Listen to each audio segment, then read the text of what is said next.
House ஒய்ஃபாக இருக்கிறது என்ன பெரிய வேலை? காலையில் எழுந்து குக்கிங் பண்ணிவிட்டு வீட்டை க்ளீன் பண்ணிவிட்டு குழந்தைங்கள பார்த்துட்டு சும்மா தானே இருக்காங்க.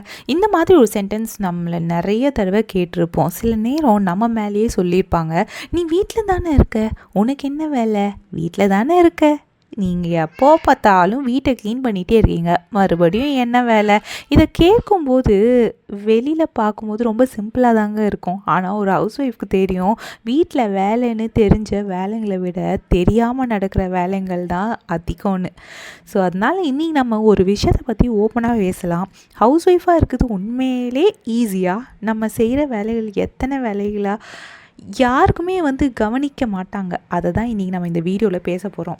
ஒரு ஆஃபீஸ் போகிறவங்க ஒர்க்கிங் ஹவர்ஸ் இருக்கும். 9 o'clock போனாங்கன்னா 6 மணிக்கு முடிஞ்சிடும், அதுக்கப்புறம் வேலை முடிஞ்சிடும். ஆனால் ஒரு ஹவுஸ் ஒய்ஃப்க்கு காலையில் 5 மணிக்கு ஆரம்பித்த வேலை சில நேரம் நைட்டு 11 ஆனாலும் முடியறது கிடையாது.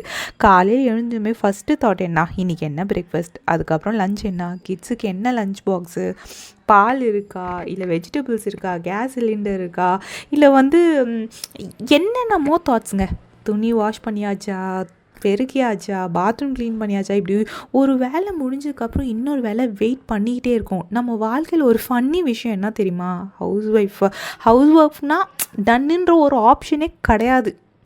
ஸோ ஒரு தடவை பெருக்கி மாப் பண்ணிட்டா அது அதோடு முடிஞ்சது கிடையாது. மறுபடியும் குப்பையாகும். கிச்சன் க்ளீன் பண்ணிட்டோன்னு நினச்சா அடுத்த மீல் நம்ம ப்ரிப்பேர் பண்ணும்போது அவ்வளோ சிங்கில் வெசல்ஸு சேர்ந்து போகும். ஸோ க்ளோத்ஸ் வாஷ் பண்ணிட்டோன்னு நினச்சா அடுத்த நாள் மறுபடியும் சேரும். இந்த மாதிரி தாங்க வந்துக்கிட்டே இருக்கும். பட் நான் என்ன வேலை பண்ணேன், காலையிலேருந்து ஓடிக்கிட்டே இருக்கேனே, ஆனால் என்ன முடித்தேன், அது தாங்க ஹவுஸ் ஒய்ஃபோட பிக்கஸ்ட்டு ப்ராப்ளம்மு. நம்ம வேலை நிறையா, ஆனால் அந்த வேலைக்கு விசிபிள் ரிசல்ட் ரொம்பவே கம்மி. நம்ம வீட்டில் ஒரு மீல் தயாரிக்கிறதுக்கு பின்னாடி எவ்வளவோ வேலை இருக்குது தெரியுமா? ஒருத்தர் கேட்டால் லஞ்ச் சமைக்கிறது எவ்வளோ நேரம் ஆகும், நம்ம சொல்லுவோம் 1 hour. ஆனால் உண்மையிலேயே அது ஒரு மணி நேரம் கிடையாது. முதல்ல என்ன சமைக்கணும் யோசிக்கணும், அதுக்கப்புறம் ஃப்ரிட்ஜை செக் பண்ணுவோம், வெஜிடபிள்ஸ் எடுக்கணும், கட் பண்ணணும், ரைஸ் போடணும், பருப்பு அதை வேக வைக்கணும், மசாலா தயார் பண்ணணும், குக்கிங், அதுக்கப்புறம் வெசல்ஸு, கிச்சன் கவுண்டர் டாப்பை க்ளீன் பண்ணுவோம், ஸ்டவ்வை க்ளீன் பண்ணுவோம், தரையை பெருக்குவோம், க்ளீன் பண்ணுவோம், பாத்திரம் வாஷ் பண்ணுவோம், அதுக்கப்புறம் எல்லாரும் சாப்பிட்டாங்களான்னு பார்க்கணும். இது எல்லாமே சேர்ந்து தாங்க ஒரு மீல். அதுவும் வீட்டில் ஒவ்வொருத்தருக்கும் ஒரு ப்ரெஃபரன்ஸ் இருக்கும். எனக்கு காரம் வேணாம், எனக்கு இந்த வெஜிடபிள் பிடிக்காது, எனக்கு ரசம் வேணும், எனக்கு தயிர் வேணும், எனக்கு சப்பாத்தி வேணும். ஹவுஸ் ஒய்ஃப்க்கு சம்டைம்ஸ் தோணும், நான் வீட்டில் குக் இல்லை, ஃபுல் டைம் ரெஸ்டாரண்ட் மேனேஜர் மாதிரி நான் ஓடிக்கிட்டு இருக்கேன் அப்படின்னு சொல்லிட்டு. இன்னும் க்ளீனிங் பற்றி சொல்லவே வேணாம். நம்ம வீடு க்ளீனாக இருந்தால் யாரும் சொல்ல மாட்டாங்க. ஆனால் ஒரு கார்னரில் ஏதாவது ஒரு தூசி எதாவது இருந்தால் ஏன் இது இப்படி இருக்குது, அதுதாங்க இங்கே சிரிப்பே. ஒரு ஹவுஸ் ஒய்ஃபோட க்ளீனிங் ஒர்க்குக்கு அப்ரிசியேஷன் கிடைக்காம போகலாம். ஆனால் ஒரு தூசி வந்தாலே உடனே இம்மீடியட்டில் அந்த கம்ப்ளைண்ட் மட்டும் வந்துடும். ஒரு குத்தம் மட்டும் சொல்கிறதுக்கு எங்கேருந்து வருவாங்கன்னு தெரில. ஸோ காலையில் எழுந்திரிச்சு வீடை பெருக்கி மாப் பண்ணி, கிச்சனை க்ளீன் பண்ணி, பாத்ரூம் க்ளீன் பண்ணி, டஸ்ட் பண்ணி, இல்லை பெட்டை அரேஞ்ச் பண்ணி, துணியை ஃபோல்ட் பண்ணி, திங்ஸ் எல்லாத்தையும் ஆர்கனைஸ் பண்ணிட்டு, பசங்க போடுற டாய்ஸ் எல்லாத்தையும் கலெக்ட் பண்ணி அதை ஒரு பக்கம் ஆர்கனைஸ் பண்ணி, டைனிங் டேபிளை க்ளீன் பண்ணி, பூஜை ரூமை க்ளீன் பண்ணி, இப்படி வீட்டில் ஒவ்வொரு இடத்தையும் பார்த்துக்கிட்டே இருக்கணும். அதிலும் ஒரு வேலை இருக்குது. திங்ஸ் அவங்க இடத்துல வைக்கிறது தாங்க ஒரு பெரிய வேலை. அது என்ன பெரிய வேலைன்னு தோணலாம். ஆனால் இந்த குழந்தைங்க அவங்கவுங்க டாய்ஸ் எடுத்தாங்கன்னா அதை அங்கேயே வைக்க மாட்டாங்க. வீட்டில் யாருக்காவது என்ன பிடிக்கும், என்ன பிடிக்காது ஹவுஸ் ஒய்ஃப்க்கு தெரியும். யாருக்கு காஃபி ஸ்ட்ராங்காக இருக்கும், யாருக்கு டீ வேணும், யாருக்கு ஸ்பைசியான ஃபுட்டு பிடிக்காது, யாருக்கு எந்த ட்ரெஸ்ஸு கம்ஃபர்டபுள், குழந்தைங்களுக்கு எந்த நோட்டி எங்கே இருக்குது, ஹஸ்பண்ட்க்கு முக்கியமான டாக்குமெண்ட்ஸ் எங்கே, மெடிசன்ஸ் எங்கே இருக்குது, எக்ஸ்ட்ரா பெட்ஷீட்ஸ் எங்கே இருக்குது. இது யாராவது ஒரு நாளைக்கு உட்காந்து கற்று கொடுத்தாங்களா?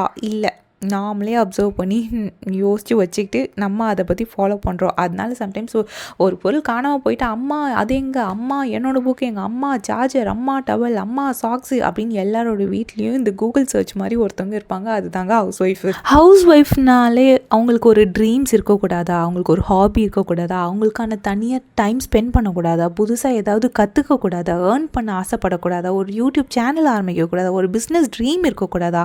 நிச்சயமாக இருக்கலாம். ஆக்சுவலி ஹவுஸ் ஒய்ஃபாக இருந்தாலே ட்ரீம்ஸ் முடிஞ்சிடாது. அது அங்கேயோடு முடிஞ்சுதுன்னு நிறைய பேர் யோசிக்கிறாங்க. பட் சம்டைம்ஸ் ட்ரீம்ஸ் கொஞ்சம் டிலே ஆகலாம். கிட்ஸ் வளர்கிற வரைக்கும் வெயிட் பண்ணி பாருங்கள். ஸோ ஃபேமிலி ரெஸ்பான்சிபிலிட்டிஸ் காரணமாக ஸ்லோவாக இருக்கலாம், ஆனால் ட்ரீம்ஸ் இருக்கக்கூடாது அப்படின்ற ஒரு ரூல் கிடையாது. நம்ம வீட்டை பார்த்துக்கிறதோட நம்மளையும் நம்ம கொஞ்சம் கொஞ்சமாக பார்த்துக்கணும். இந்த வீடியோவை பார்க்குற எல்லா ஹோம் மேக்கர்ஸ்க்கும் நான் ஒரு விஷயம் சொல்லணும். நீங்கள் இன்றைக்கி முழுசாக வீடை க்ளீன் பண்ண முடியலன்னா நீங்கள் லேசி கிடையாது.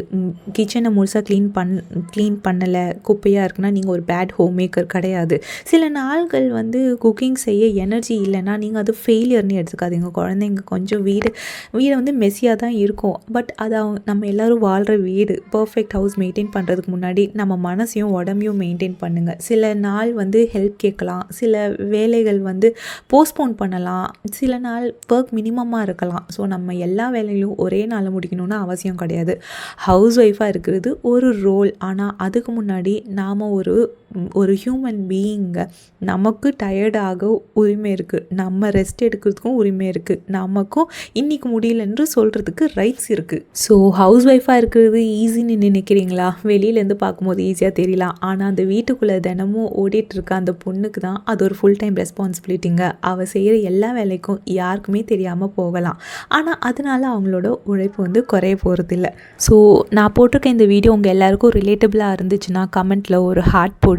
இந்த வீடியோ பிடிச்சிருந்தால் லைக் பண்ணுங்கள், ஷேர் பண்ணுங்கள், கமெண்ட் பண்ணுங்கள், மறக்காமல் சப்ஸ்கிரைப் பண்ணுங்கள். அடுத்த வீடியோவில் நம்ம பார்க்கலாம். Bye friends.